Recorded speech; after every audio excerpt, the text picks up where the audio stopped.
Hi everyone, and thank you for watching. I think a question that everyone wants to answer is, what exactly is reality?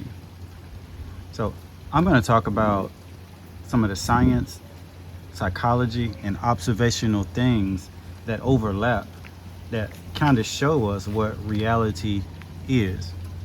And so far, I think it's a type of interactive mind. And here's why. The physical world is generally recognized as our ultimate and only reality.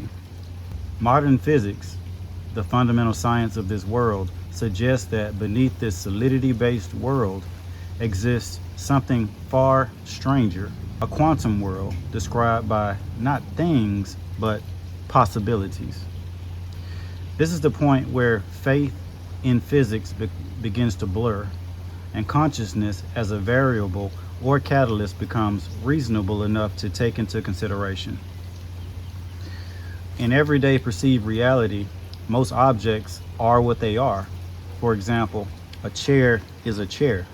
But at the quantum level, the world of the very small, it doesn't work this way, not quite. In this world, a chair is a chair and anything else you can imagine, until you focus on it.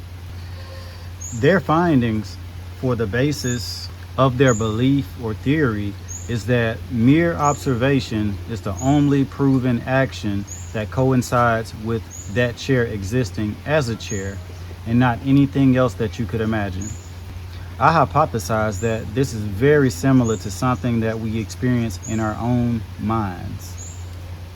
Take dreams, for instance. When we dream, our consciousness doesn't seem to require a continuous timeline. Many consider it to be timeless or fourth dimensional like. It jumps from moment to other moments, even when there is no logical connection among those moments. A continuous timeline does not seem to be needed in a dream world.